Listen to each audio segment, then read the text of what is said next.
My name is Sloane Harper. I'm 36 years old. And at precisely 08:43 a.m. that morning, I walked into Hangar 12 with 50 pairs of eyes turning toward me, most of them filled with skepticism. A few with confusion, one pair with something colder than both silent fury. They belonged to my father. General Gregory Harper stood at the front of the room, arms crossed, boots planted like he was guarding a battle line. His chest bore 3 rows of ribbons. His face showed none of them. I stepped into that space not as his daughter, not as a soldier, not even as a guest. I was something worse in his eyes, an interruption, a risk, a mistake he thought he had buried years ago. The air inside the hangar was dry and tense. Engineers flanked both sides of the room, all in uniform or sharp suits. In the center, veiled by a heavy tarp, sat the Specter-X, the most advanced hybrid stealth helicopter the U.S. military had ever attempted to put into combat. Only it wasn't flying. It had failed again. And again. 49 experts had tried to fix it. All had failed. I wasn't number 50. I wasn't even on the list. I barely had time to breathe before a soldier stepped in front of me, young, rigid, nervous. "Ma'am, I need to see your clearance." He wasn't the problem. Behind him, my father nodded once sharply. "She has no clearance," he said loud enough for everyone to hear. "Escort her out." I didn't flinch. I didn't move. I had known it would come to this, but hearing it out loud from him in front of that room, it still cut like frost. The soldier looked at me uncertain. I could feel the room waiting like it was holding its breath, trying to figure out who I was and what the hell I thought I was doing there. And then he said it. My father, who hadn't spoken my name in 4 years, who hadn't answered a single one of my letters since the day I was removed from the Specter-X project. He said, "You've wasted enough of our time. This isn't for you anymore." He didn't raise his voice. He didn't need to. I heard the message underneath. This was his room, his project, his reputation, and I was the blueprint he wanted erased. The next sound came not from him, but from behind me. A pair of boots echoing on the concrete. They didn't rush. They didn't hesitate. Every head turned as General Aldridge entered the hangar from the side corridor, flanked by silence. He was taller than I remembered, or maybe just heavier with time. The room shifted instantly. Some stood straighter, others swallowed hard. He didn't look at my father. He walked past the young soldier, past the rows of engineers and technicians, and stopped right in front of me. Then, without a trace of hesitation, he turned to the room and said, "She drafted the blueprint. She leads now." I don't remember a sound for 5 seconds. Then something dropped. A metal tool clinked against the floor. Somewhere to my right, someone whispered, "She's the one." The same engineer who had insisted in a meeting 2 years ago that I was too theoretical to lead field innovation. I didn't look back at him. I looked forward. At my father. He hadn't moved. His arms still crossed, but his grip was tighter now. The skin on his knuckles pale. His lips were thin, pressed together like someone trying not to choke. The room went pale. I had imagined this moment so many times I'd lost count. But never like this.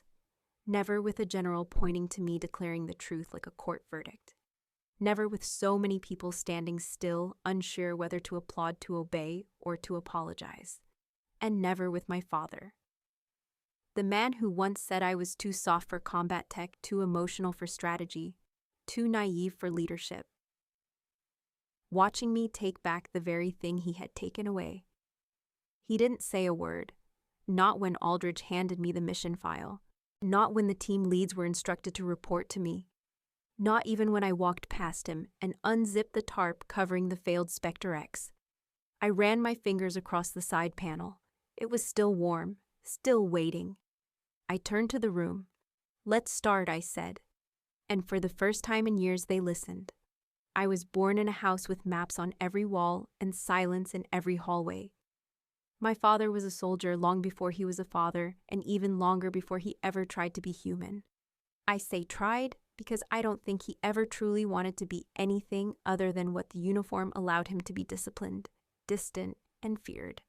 My mother died when I was 9. Ovarian cancer. By the time they caught it, it had already moved to her spine. She went quietly, like everything she did. I don't remember the last thing she said to me, but I remember what she said to him. Please don't make her earn love. He never responded. After she passed, the house got colder. Not because we couldn't afford heat. God knows a 4-star general has plenty, but because warmth became irrelevant. We lived in the same house, but in different time zones. He rose before sunrise, trained before coffee, and rarely spoke more than 10 words a day. I tried to follow the rules, not because I feared punishment, but because I craved approval. My way in was through excellence. Math came first, then physics, then programming. I won regional science fairs, broke state records in calculus competitions, and was the only girl in my high school to pass the Air Force Academy's pre-admission exam before graduation. He never showed up to a single award ceremony. Once in my junior year, I left a handwritten certificate from a robotics competition on the kitchen table, just to see if he'd acknowledge it. That night it was gone, not a word said, not a glance exchanged. The only thing he ever gave me consistently was a single sentence. He never shouted it, he never explained it. He just said it over and over until it sank in like marrow into bone. Don't be good, be right. It was his creed, his compass, his shield. It took me years to realize that being right to him didn't mean ethical. It didn't mean just or kind or curious. It meant being exact, unquestionable, unemotional. Feelings were failure, questions were weakness, and God forbid you ever cried. Once in 6th grade, I brought home a B+ on a pop quiz, 1 question off. I cried. Not because of the grade, but because I thought he'd be disappointed. He didn't raise his voice, he didn't touch me, he just looked at the paper, then at me, and said, "Emotion won't change the answer." Then he walked away. There was no room for mistakes in his house, no room for vulnerability, and definitely no room for daughters who wanted anything other than to replicate his standards perfectly. The older I got, the more I realized that I didn't scare him, I confused him, because I was good. But I wasn't cold, because I could code an aircraft logic tree blindfolded, but still cried when the family dog died. Because I asked why we had to use one propulsion algorithm over another when everyone else just executed. He didn't know what to do with that, so he ignored it. He taught me how to shoot, how to calculate wind speed by feel, and how to read topographical maps in the dark. But he never asked about my dreams, never asked if I wanted to be a pilot, or a scientist, or a leader. The truth is, I don't think he ever planned for me at all. I was a daughter in his house, not in his plans. And it wasn't until much later, long after I left the academy, long after I joined the engineering corps, and long after I was placed on the Specter-X prototype team, that I realized he never saw me as a mistake. He saw me as a threat, not to his rank, not to his title, but to the order he had built. The belief that only one kind of excellence mattered. And I was not that kind, not then, not yet. But I would be, and he would live to see it. My father remarried when I was 28. The ceremony was private, no church, no family beyond a few uniformed colleagues and 2 civilians. I wasn't invited. I heard about it from a colleague at the Defense Research Division who asked if I'd be attending. I said I had work to do. Her name was Dr. Evelyn Trent, a civilian aerospace analyst who had consulted on long-range radar arrays and electromagnetic stealth technology. Sharp, polished, well-spoken, everything my father respected in a professional. I met her twice before they married, once at a Pentagon briefing, the second time briefly in the hallway outside his office. She nodded. I saluted. He didn't introduce us. She had a son, Peter Trent, a few years younger than me, aerospace engineer, West Point grad, master's from MIT. On paper, he was exceptional. In person, he was fine, polite, confident, the kind of man who always knew someone in the room and made sure you knew he knew them. Peter and I were placed on the same working group when the Specter-X hybrid helicopter project began its earliest feasibility stages.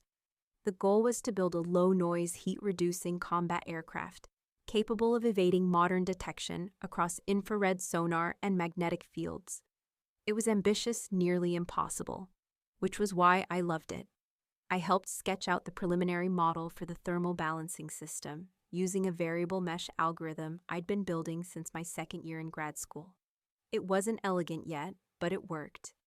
Peter, meanwhile, focused on the propulsion routing. He was sharp with numbers, faster than me with simulation output, but careless with assumptions.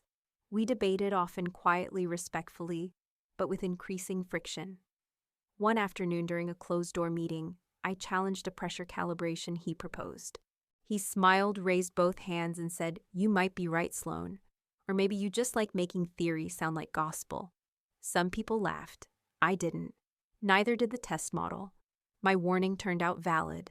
The routing failed during the next diagnostic. Still, a week later, Peter was promoted to lead interface integrator. I was pulled off the core team and reassigned to data redundancy modeling 2 levels below, where I'd started. No explanation, no review, no warning. I wasn't angry. I was confused. Until I opened the internal evaluation log by accident, while cross-referencing versioning notes on a shared server.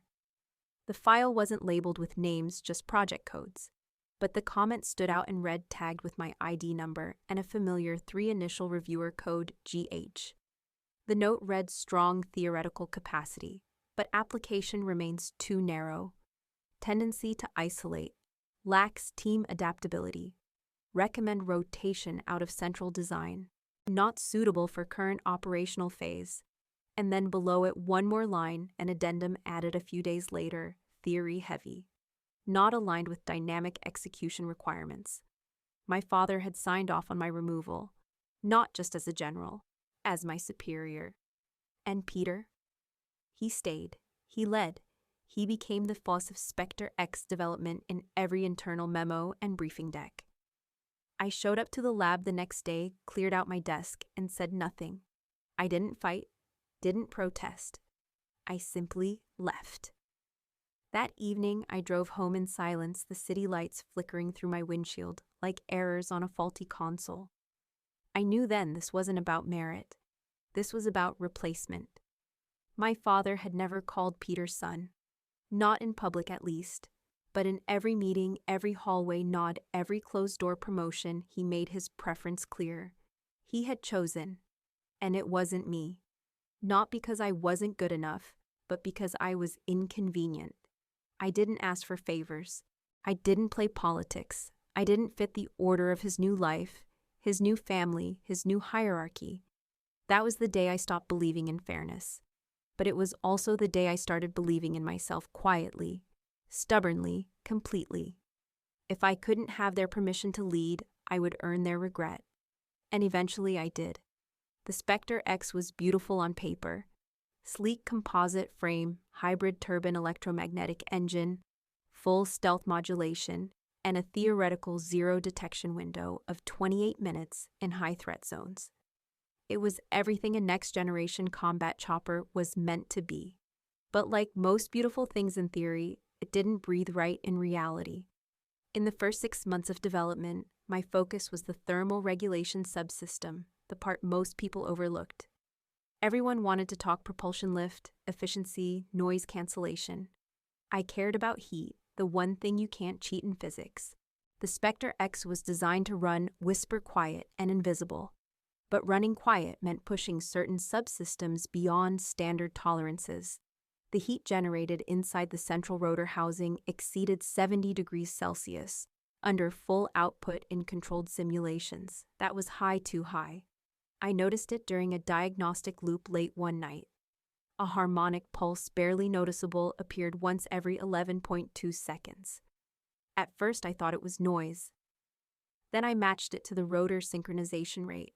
It wasn't noise, it was a vibration, micro-rhythmic and increasing in amplitude with each thermal cycle. I ran it through 3 separate software environments. Same pattern. The data told me that once the internal temperature passed 70 degrees, the mounting structure holding the hybrid drive and magnetic dampeners would begin to flex at micro levels. That flexing would distort rotational symmetry. That distortion would spike the thermal load. and that would cause a cascading feedback loop. In simple terms, the Specter-X had a heartbeat, and if it got too warm, it would code out. I wrote the memo that night.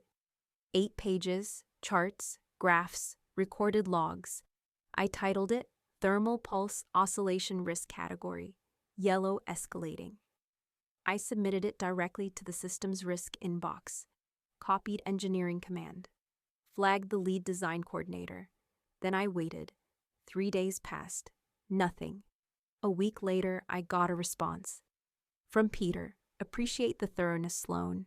We've reviewed it. No replication of issue on our end. Your approach may be too theoretical for application-level planning. Let's keep this thread internal.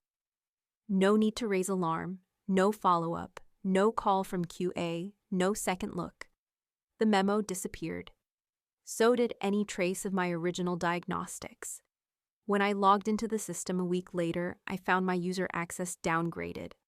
The following Monday, I was called into a meeting with the deputy admin. No explanation, no performance concern, just a routine reassignment. Effective immediately. I wasn't angry, I wasn't shocked. I was quiet. I boxed my notes, deleted my local files, took one last look at the rotating display model of Specter-X on the lab wall and thought, if that heartbeat grows, someone's going to crash. I went home that night and printed the original memo, slipped it into a folder, marked the date, not because I wanted revenge, but because I couldn't let them erase what I saw. The helicopter was breathing too hard, and no one wanted to listen to its rhythm but me. So I kept listening, from a distance, from silence, from the sidelines they forced me into. And in that silence, I started to build something else. A blueprint they couldn't touch. A version only I knew existed. Because even when they erased me from the project, they didn't erase the warning. They just chose not to hear it. And one day they'd regret that silence. 2 weeks after I was reassigned, Peter was named Technical Liaison for Specter-X Phase 2. His face appeared on the cover slide of every internal presentation. His name was listed first on all the updated documents, even those I had originally written. The lab chatter shifted. He wasn't just part of the project anymore, he was the face of it. They called him Trent, not Peter, as if that made his achievements sound more clinical, more earned. He adopted the language quickly, metrics stakeholders, vertical optimization. He didn't talk about the heat issue. He didn't have to. That conversation had been buried with my name on it. What hurt wasn't that he got credit. It was that he got permission. Permission to lead, to fail, to experiment, to be visible. I had outscored him in every practical simulation. I'd published 3 peer-reviewed articles on hybrid thermal loads before he even finished his thesis. And yet he was the one standing in front of the generals while I was filing subsystem redundancies in a basement room with no windows. I kept working, quietly, precisely. I didn't ask to be reinstated. I didn't knock on doors. I already knew how the hallway ended. Then came the announcement. Specter-X Phase 2 would be unveiled at the Strategic Aerospace Systems Summit. It was a closed-door event, classified briefings only held annually at an off-site base in Nevada. Everyone who had contributed to the project in the past year would be present. Everyone except me. I didn't receive an invitation, no memo, no mention. But I saw the press photo the next morning, a clean stage. The Specter-X prototype behind velvet ropes. Peter in a sharp black suit standing to the right of the display, smiling like he built it himself. And beside him my father, General Harper, looking proud, looking comfortable, looking like he had finally found the version of a child he could present to the world. I stared at that photo for a long time. My coffee went cold. My hands didn't move. It wasn't just that I had been erased. It was that I had been replaced so effortlessly. That night I returned to the office to collect my things. No one was there. I didn't turn on the lights. I moved quietly the way forgotten people do. I took the original draft of my memo, still printed, folded, labeled by hand. I opened my drawer and pulled out the blueprint I had started months earlier. My version, the one no one asked for. The one that fixed the thing they didn't want to admit was broken. It wasn't finished yet, but it would be. Not for them. For me. As I stepped outside, the air felt sharper. Colder, the kind of cold that doesn't numb, it clarifies. I didn't cry. I didn't curse.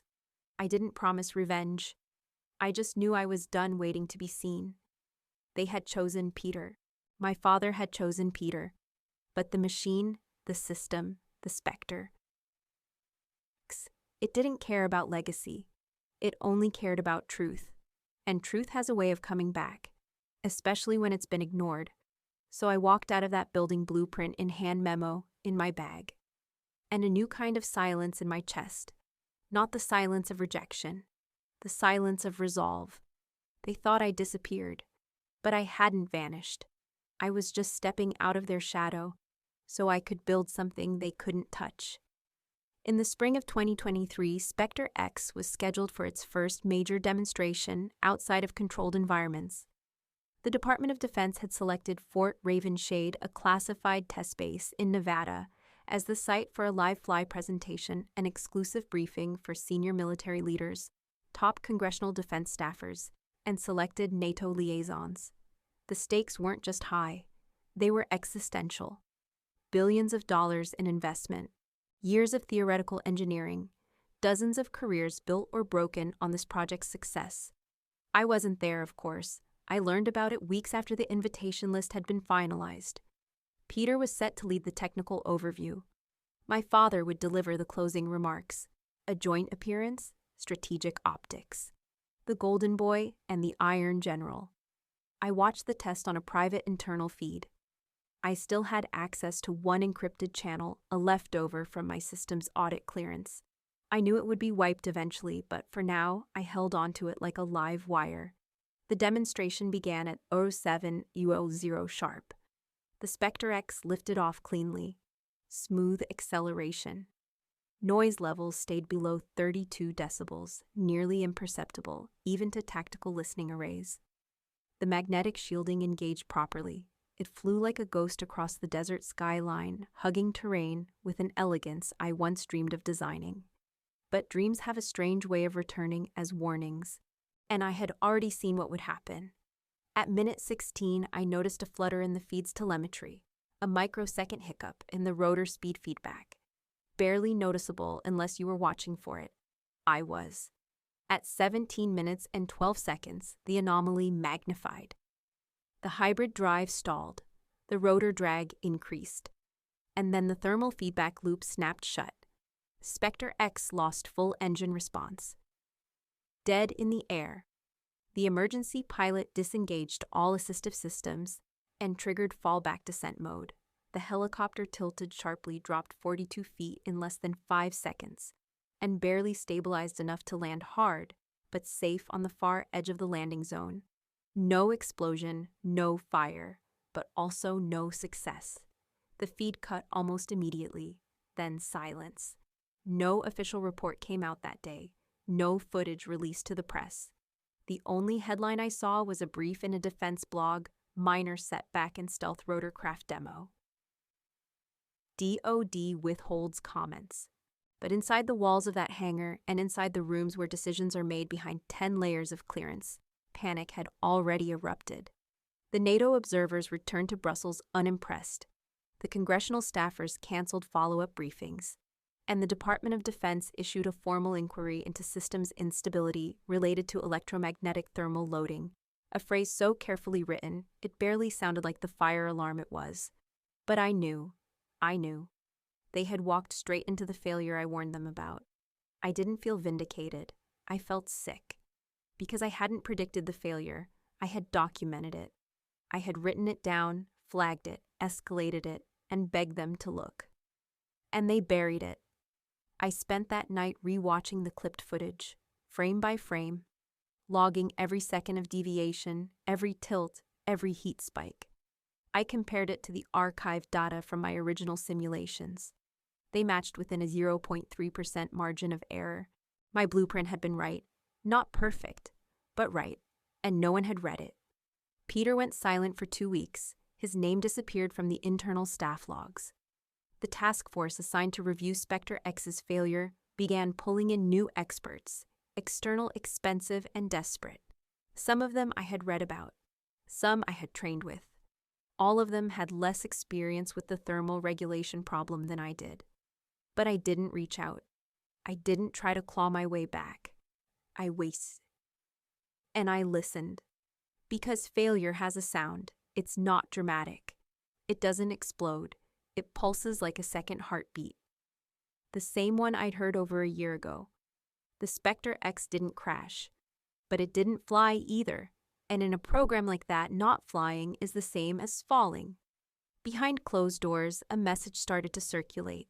Not loudly, not publicly, but quietly among those who needed to know. The girl who wrote the original memo, the one flagged and dismissed, the one who had seen the heartbeat no one else could feel. Her name, Sloane Harper. That whisper reached ears it was never meant to, including one that mattered more than the rest. General Aldridge.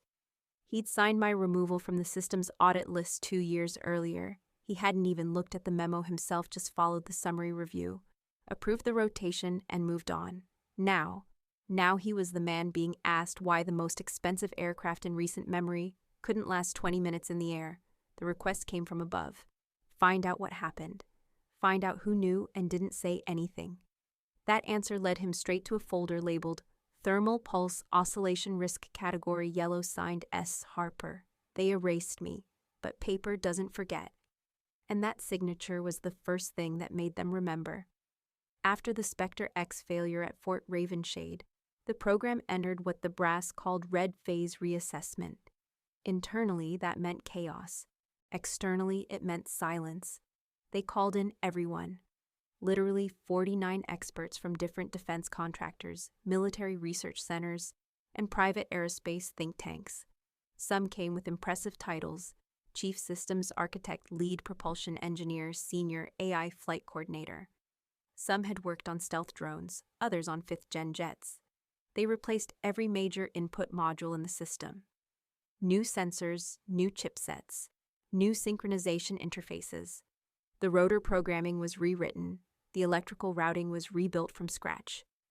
Entire thermal boards were swapped out and re-simulated in virtual sandboxes. And yet not one of them looked at the thermal harmonics. Not one of them questioned whether the failure was heat-related. I watched from a distance, reading between redacted summaries and vague procurement requests. I saw who was being flown in. I recognized names. I had trained with some, had outperformed a few. But no one called me. They called everyone except me. Not that I expected it. By then I had become something of a ghost within the system. A name you didn't bring up in meetings if you wanted the conversation to stay polite. I wasn't seen as wrong. Just inconvenient. And yet I knew the truth. The Specter-X hadn't failed because of missing talent. It had failed because of arrogance. Because they built a machine that refused to listen to the person who knew its limits best. It wasn't a system error. It was a cultural one. And then someone did listen. Someone I least expected. General Aldridge. He had overseen dozens of failed programs in his career. He didn't panic easily, but when congressional pressure began mounting and foreign allies started pulling back on interest, the chain of command began looking for deeper answers. That's when Aldridge requested full access to Specter-X's project archives, unfiltered, unredacted, and complete with internal communications. Buried deep in the revision logs inside a folder dated February 2020 was a report flagged for theoretical concerns, closed. The document was 8 pages long. Charts, code snippets, thermal cycle diagnostics, and a memo header that read, Thermal Pulse Oscillation Risk Category Yellow, Author S. Harper, Status, Dismissed Reviewer G.H. Gregory Harper. The corner of the PDF had a digital annotation from a lower-level admin. 3 words, not urgent, archived. But Aldridge didn't skim it. He read the whole thing, twice.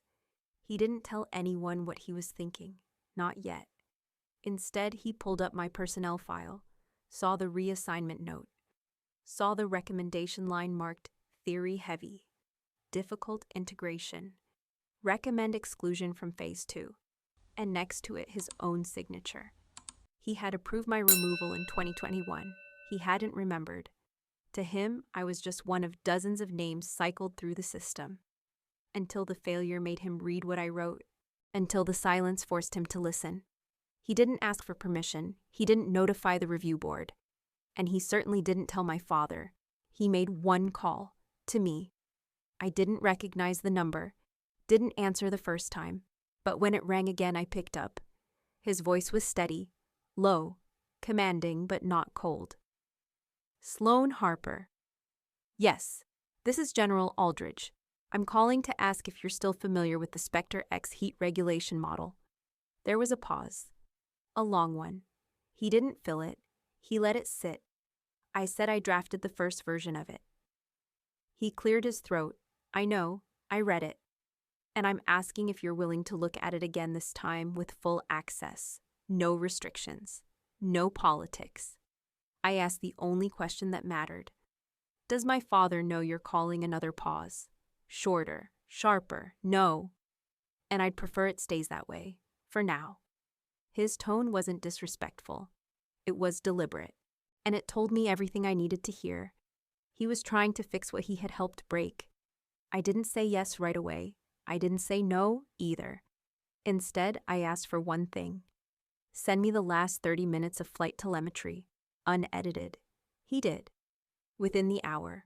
A secure server link with a single file attached. I ran it through my old model, the one I'd kept refining in secret. And there it was, the same pulse, the same spike, the same flaw, the heartbeat. It had never gone away. They'd just layered enough tech over it to hide the sound, until the sound got loud enough to bring everything crashing down. I called him back the next morning. He didn't pick up. I left a single sentence in the voicemail. I'll do it, but I'm coming on my terms. He didn't ask what those terms were. He didn't need to, because this time they weren't going to rewrite me out of the blueprint. Not again. Not ever. The hangar felt colder than I expected. I'd forgotten how the polished concrete held the chill. The kind of cold that didn't freeze you, it observed you. Quiet, clinical. My boots echoed with every step I took. I wasn't wearing a uniform, but I still walked like I belonged. Years of training don't vanish just because your clearance code does. 50 faces turned toward me. Some familiar, some cautious, some curious, and one stone-faced, unreadable belonged to my father. General Gregory Harper didn't blink when I stepped in. He didn't flinch. He didn't look surprised. But he wasn't expecting me. I could tell by the way his jaw set. Not tight, not defensive, just firm, like a lock being tested. I stopped just inside the roped perimeter. A soldier stepped toward me, hesitating. He looked at my father, who nodded once. Escort her out. It wasn't loud. It didn't have to be. I didn't move. The soldier took a step closer. Sir, I said without raising my voice, I've been summoned. My father's eyes narrowed. You're not on the manifest. I held his stare. Said nothing. Let the silence work for me, just this once. And then the door at the far end of the hangar opened. Boots on concrete, not rushed, not loud, just final. General Aldridge entered without ceremony, flanked by no one. He walked straight toward us, nodding at no one, scanning nothing. He stopped 2 steps behind me, paused, and spoke like he was delivering a verdict. She drafted the blueprint. Every head turned, every breath caught. He stepped forward into view. His eyes met my father's. She leads now. I heard it before I saw it. Peter inhaling sharply, a quiet, involuntary intake of air. I looked at him. He didn't argue. He didn't nod. He just lowered his head like someone accepting something they couldn't change. One of the junior engineers near the back whispered, "Wait, she's the one," another added. I thought she got cut from the early team. No one answered, because no one was sure what they were allowed to say anymore. Aldridge turned to the gathered room. For the next 72 hours, all system access routes run through her. If she asks for it, she gets it. If she says stop, you stop. Then he turned back to me. You have full authority, no restrictions. I nodded. No salute. No thank you. Just a quiet agreement between two people who knew this wasn't about favors. It was about correction. I stepped past the rope, past the engineers, past Peter, and past my father. He didn't move, didn't speak, but I felt the weight of his silence like a vibration in my spine. I didn't need his words. I didn't want them. What I wanted was to fix what they had broken and what they had buried. I approached the Specter-X prototype. The tarps were still halfway drawn back. Its side panels gleamed under the hangar lights, but not like a polished machine, like something sweating under pressure. I ran my hand along the main access plate, warm, slightly misaligned. The heartbeat was still in there, waiting to be heard.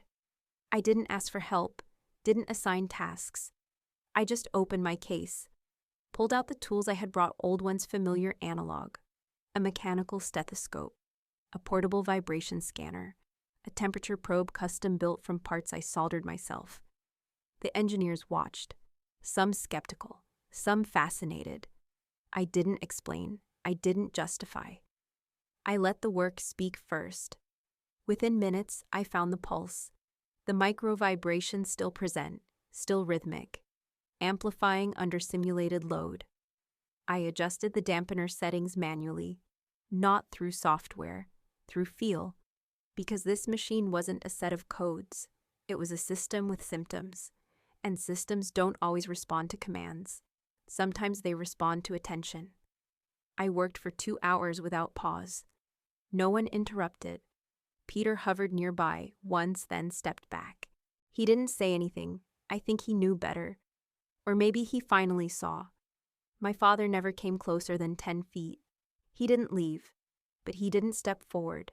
He stood like a statue, the man who once wrote in my evaluation that I was too theoretical for execution, now watching me execute what no one else could even identify. I finished the adjustments, logged the data, closed the side panel, then turned to Aldridge, ready for test flight. He didn't smile. He just nodded. We launch at 600, and with that I stepped away. I didn't look back at my father. Didn't need to. He had already seen everything he needed to. The woman he tried to erase was now the only one left standing. And for the first time in years, I wasn't chasing a seat at the table. I had become the one setting it.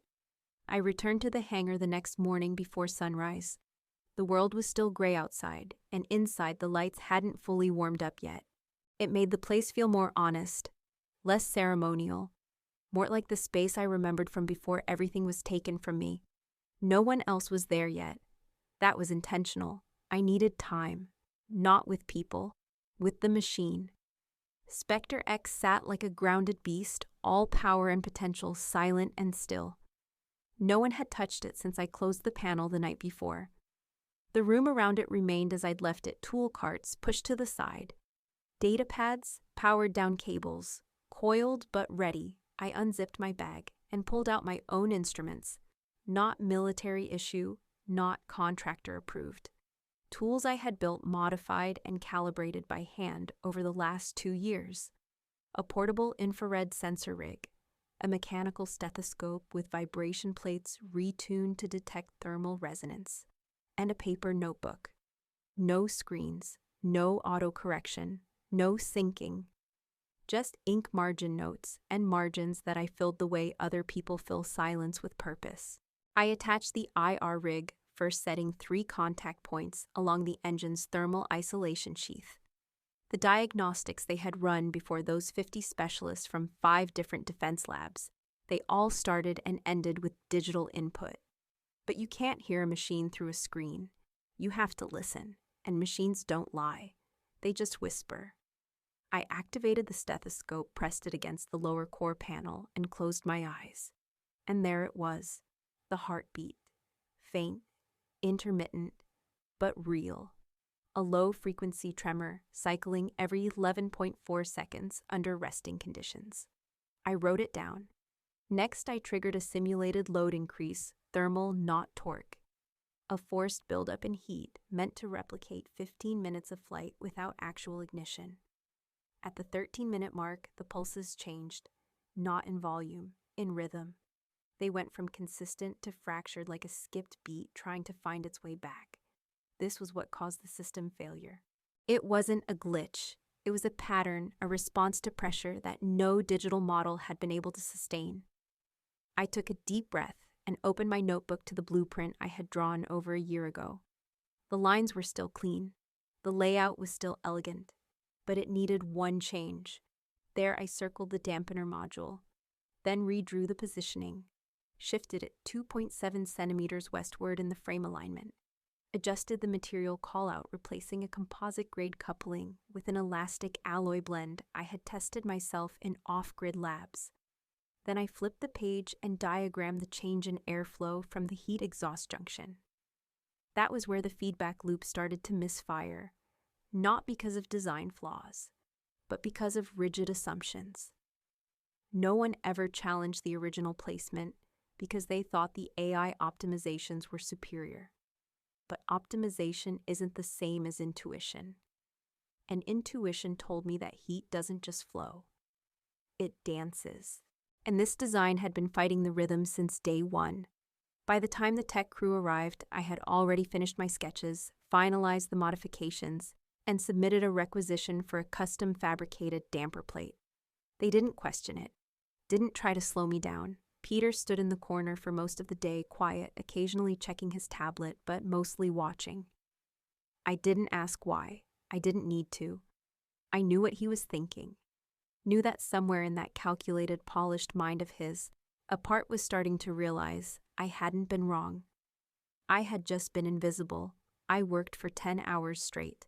Barely stopped to drink water, never sat down. By nightfall, the Specter-X's core had been recalibrated. The heartbeat had been reduced to a hum not gone, but controlled, manageable, heard. Machines don't want perfection, they want balance. And I had finally given this one space to breathe. I made one last note in my journal before closing it. I wrote the blueprint, but they never read it with real eyes. That line had been repeating in my head for days, maybe longer. It wasn't bitterness. It wasn't pride. It was just the truth. Because reading a blueprint isn't about seeing lines on a page. It's about recognizing the mind behind it. The warnings built into every angle. The years of experience layered beneath each measurement. They hadn't just ignored me. They had ignored the story the machine was trying to tell. And it almost cost them everything. At 2100 hours, I closed the access panel and stood back. Specter-X didn't move, didn't roar, didn't ignite, but it felt different, steady, centered, like a patient whose fever had broken. I knew we'd test it the next morning, knew that others would still doubt until they saw the results themselves. But I didn't need proof anymore. I had heard the engine's voice, had answered, had been the one to listen when no one else would. And that more than recognition, more than redemption was enough. Machines remember, not in memory banks, but in rhythm, and that rhythm. It had finally returned to peace, because I'd listened long enough to hear what it had been trying to say all along. At 900 hours, we gathered on the second observation deck. From this height, you could see the entire test range stretched across the salt flats like a white canvas, clear skies. Still air, no excuses. The Specter-X had been wheeled into position at dawn, polished, reset, waiting. Everyone was here again. Engineers, military brass, foreign observers in Navy suits. The difference this time was that I wasn't just watching. I was the one who signed off on the final calibration. I was the one who checked the telemetry node, the vent seals, the new damper plate. I was the one who rewrote the protocol for thermal drift. I wasn't a guest. I was the reason we were even standing here. Peter was in the front row, head down. General Aldridge stood beside him, arms folded, eyes steady on the horizon. And my father, Colonel Gregory Harper, stood on the far right side of the room. Not at the center, not in command. He hadn't said a word to me all morning. I stood in the back, Didn't need to be seen. Only needed the machine to speak now. At Loro 911, Specter-X lifted clean from the ground. No sputter, no flame burp, no tremor. At Loro 912, it banked into a vertical climb, held it at 17,000 feet, then dropped and adjusted its axis at a 42-degree incline. That had been one of my additions. I knew it would happen. At 0921, it hovered mid-air for 60 seconds, then transitioned into lateral flight, gliding across the flats like a predator in absolute control. At 0932, it returned, landed as if it had never failed. Silence for 2 seconds. Then applause. Not polite applause. Not staged. Not the kind where people clap because they're expected to. This was thunder, genuine, startled, exuberant. Some engineers actually shouted. I heard one man say, "That's not possible." Another whispered, "She fixed it in 1 day." I didn't turn around. Didn't smile. I just looked straight ahead at the helicopter, now standing proud, the same one they had nearly buried 6 times, with wrong diagnostics and louder voices. My eyes scanned the room. Aldridge clapped. Peter did too. Hesitantly, but it counted. But my father. He didn't move. No applause. No visible reaction. Just stillness. He didn't sit down. Didn't exit. Didn't even glance in my direction. He looked at the floor like it was suddenly foreign. And for the first time in my life, I wondered, was he remembering the memo? The line that said I was too theoretical, that I didn't fit? Or was he staring into the fact that the blueprint he'd once called over-designed was the one now holding that aircraft together? I'll never know what was running through his mind. But I know what wasn't there. Pride, joy, relief. No. What I saw in his face was something colder. Discomfort. The kind of discomfort truth brings when it's undeniable. Not because it's harsh, but because it's not on your terms. Because it stares you in the face and says you were wrong. And someone else didn't need your permission to be right. I didn't need his clap. I didn't need his praise. I had the proof. Hovering, landing, flying. And in that silence between his breath and the applause of everyone else, I realized something important. I had always believed I needed his recognition to feel real. But in that moment, surrounded by engineers who once dismissed me by a machine that only worked because I had listened, I didn't need anyone's recognition. Just results, just rhythm, just truth, and the truth. It didn't need applause. It just needed to fly. The debrief was held 3 hours after the successful flight. Windowless room, white walls, no recordings. 20 people sat around a U-shaped table. All were men except me. All wore rank or reputation except me. Peter sat 2 seats to my left, scribbling on a notepad, but never raising his eyes. My father wasn't there. I didn't ask why. General Aldridge entered last, took his seat at the head, and gave a slow nod. He didn't speak right away. He let the silence do what silence does, pressure everyone into honesty. Then from the far end of the table, someone finally broke. A senior systems engineer I'd seen a dozen times but never heard speak. He cleared his throat, looked toward Aldridge, then me, then Peter. So he said, voice even. She was right all along. The question floated for a second. No one rushed to answer, because everyone in that room already knew the truth. I didn't say anything. I wasn't going to argue for a truth already proven. Peter didn't speak either. He shifted in his seat. Then slowly, quietly, nodded. It wasn't dramatic, but it was clear. Someone else, a policy official from NATO oversight, asked the next question less calmly. If the memo had been reviewed back in 2020, would this crisis have happened at all? Still silence. I looked down at my own copy of that memo. Slightly torn at the corner, faded ink. My initials in red. Dismissed. Nobody wanted to say it out loud. Yes. Yes, the failure could have been prevented. Yes, the cost millions of dollars and international embarrassment was avoidable.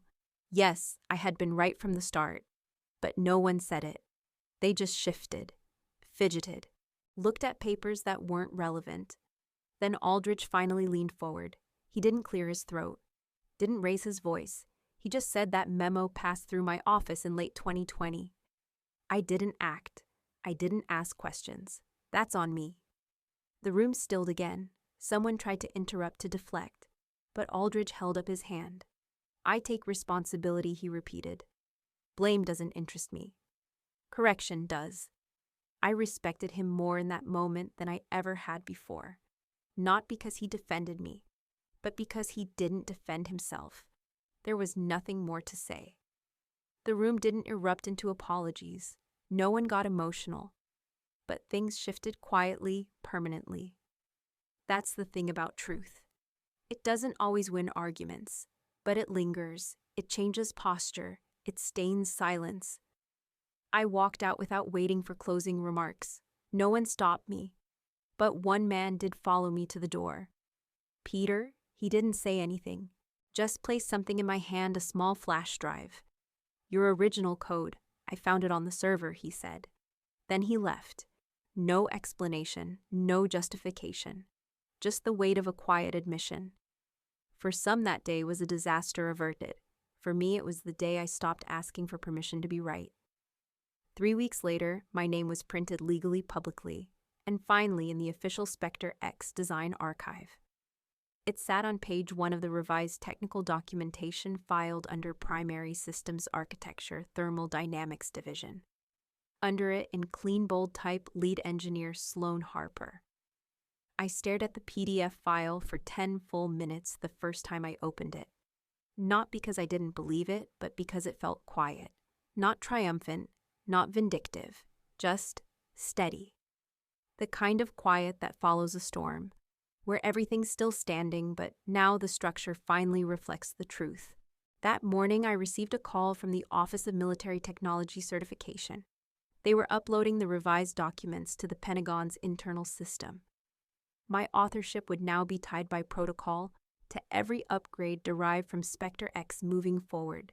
They used the word retroactive. I preferred restorative. A week later, I stood beside General Aldridge as he signed the final authorization. He didn't make a speech, just passed me the pen after signing. I didn't need to sign anything, but he wanted me to hold the pen anyway. After a moment, he said, "Late, but this time, right." His voice was even, no dramatics, just acknowledgement. I appreciated that more than applause. Later that day, I was called into a smaller room. No press, no officials, just 3 men from the Department of Defense Records and Recognition Office. They had one purpose: to reinsert my name into the record as the project's founding system architect. They asked if I had any objections to the phrasing. I read their proposed sentence, Specter-X Thermal Stabilization Protocol, initially drafted and recommended by S. Harper in November 2020. I nodded, but added one word: bold it. The lead officer blinked. "Excuse me, make that line bold," I said. "Not louder, just firmer." He clicked. Bolded, saved, done. The Pentagon keeps a physical archive of high-level defense projects. It's a quiet, temperature-controlled hallway, stainless steel filing racks behind bulletproof glass. Most people walk past it without thinking, but I knew where the Specter-X file was now housed. I visited it 2 days later, not because I needed proof, but because I needed to see it. There it was, 3rd row, 6th file from the left. My name. Not an asterisk, not a footnote, not an afterthought. I rested my fingers on the glass, felt nothing but cold through the surface. Still, I whispered to myself, they finally saw it. Not because I shouted, but because the engine did. And that, for me, was enough. That night, I received an encrypted message from a younger engineer who had once dismissed my memo without reading. It said, "You were 10 years ahead. I was 10 years late." "I'm sorry," I didn't reply. Not out of anger, but because sometimes silence isn't the absence of sound. It's the presence of peace. Peter and I met once more outside protocol, at a small aviation museum where our mother used to take us when we were teenagers. We didn't talk about the project, didn't talk about the press. He handed me a book, our stepmother's old field manual, annotated with notes from when she was writing her thesis on atmospheric control systems. Inside was a sticky note: Sloane, you didn't just belong. You were the blueprint. Evelyn, I closed the book gently. Maybe that was the only recognition I ever truly needed. And now I had both, one in ink, one in memory. And I knew for the first time in a long time I could build again, this time not in silence. When they offered me a permanent seat on the Specter-X development board, I didn't hesitate.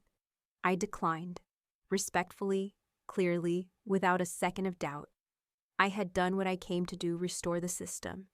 Correct the record, leave no question of who built its bones. But returning to that system, one that had once erased me, felt like pressing rewind on a life I no longer wanted.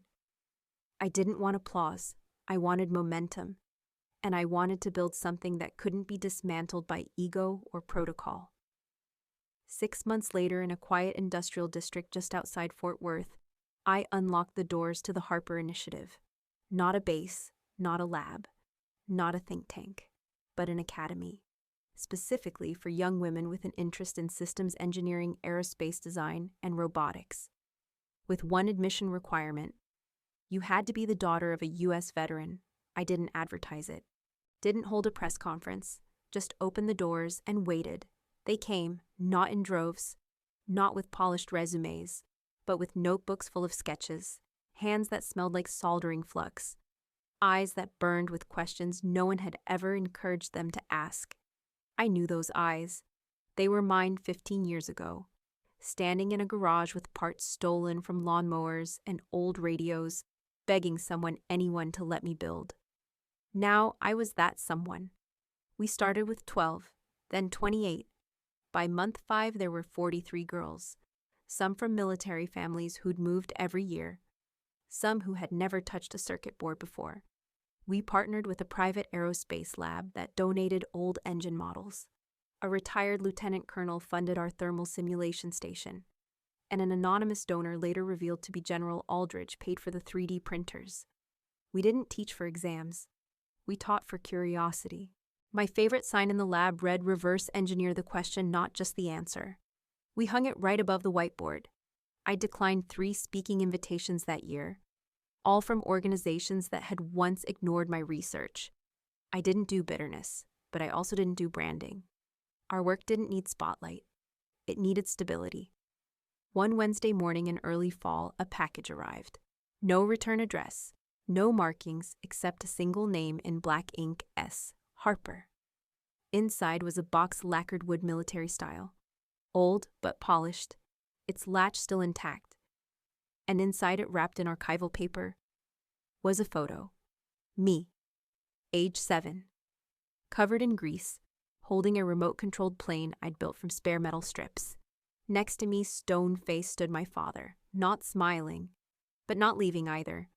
On the back of the photo, scribbled in black pen, I didn't know how to say it then. Beneath it was another item, a blueprint. My blueprint, the original thermal schematic. But this one was different. His handwriting filled the margins. Corrections, comments, not critiques, questions. Why did you place the coils this far apart? Could this spacing increase airflow stability?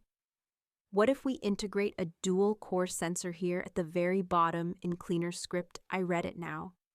Thank you for writing it. I sat with the box for nearly an hour. Didn't cry, didn't call, just sat. My hands rested on the wood, not to hold on, but to let go. That weekend, I pinned the blueprint inside our academy's entryway. No frame, no signature plaque, just paper, proof. Every girl who walked through those doors could see it. They didn't ask who had written it or who had finally read it, because they were too busy building their own, and that to me meant it was exactly where it needed to be. The letter wasn't sealed. It lay at the bottom of the wooden box, tucked neatly beneath the photograph and the blueprint. Folded twice, written in blue ink. No salutation, no signature, but I knew the handwriting. I had seen it on every corrected draft he ever returned to me without a word. Precise, sharp, unsentimental. My fingers trembled, but not from nerves, more like recognition. The way you feel when something returns to you after being gone too long and you're not sure if you still want it. I unfolded the paper. I was wrong. About the blueprint, about you. Just those 3 lines stopped me. He continued. It was never about being tough. I told myself it was. I told myself I was teaching you discipline. But it wasn't that. It was about being right. About me needing to be right.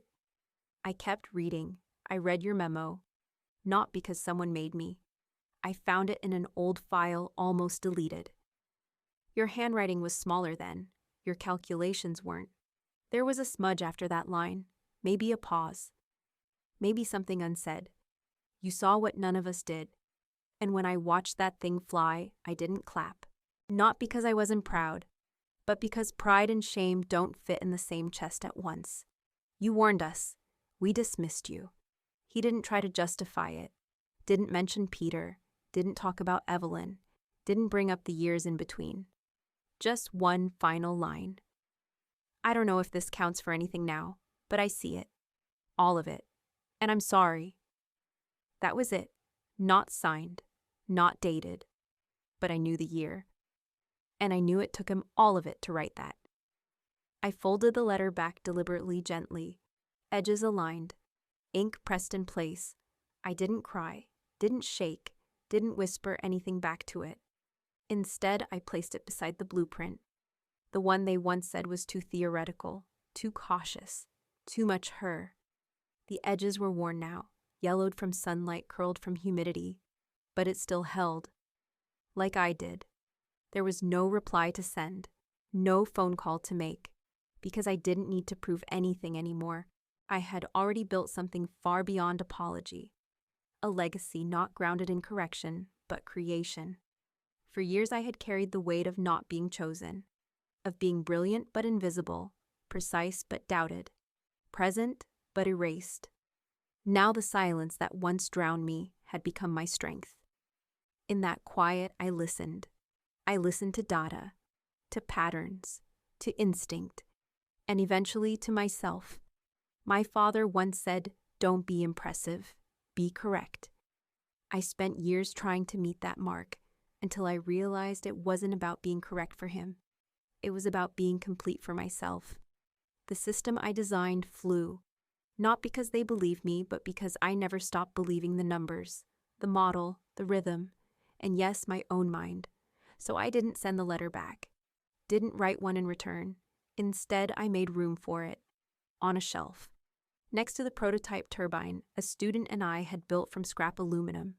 No plaque, no glass box, just memory. And motion, I teach now. But more than that, I witness. I witness brilliance in the hands of girls who once thought maybe was the best they could hope for. Now they say definitely. Now they write their own specs. Now no one can erase their names from the blueprints. Not even their fathers. And me, I still walk the halls of the Harper Initiative with a tool belt on my waist and a flash drive in my pocket. I still adjust the pressure valve with my own hand when the pump hisses. Still show the new recruits how to listen, truly listen to what a machine is trying to say. Because every sound holds a story. Mine just happened to end with a flight, a letter, and a silence that no longer hurt. I'm not waiting anymore, not for applause, not for closure, not for someone else's version of recognition. I have bigger plans now. And this time, no one gets to erase my name from the blueprint. Before we say goodbye, we'd love to know, where are you watching from? Is it a quiet morning with a warm cup of coffee, or a late night where stories like this keep you company? Let us know in the comments. We read everyone with gratitude. And if this story touched your heart, please consider subscribing to the channel. Not just to hear more stories like this, but to be part of a community that still believes in kindness, healing, and second chances. Thank you for spending your time with us today. Wherever you are, we hope you carry this story with you, and remember, sometimes the miracle doesn't knock on your door. It waits quietly until you're ready to open your heart. Take care, and we'll see you in the next story.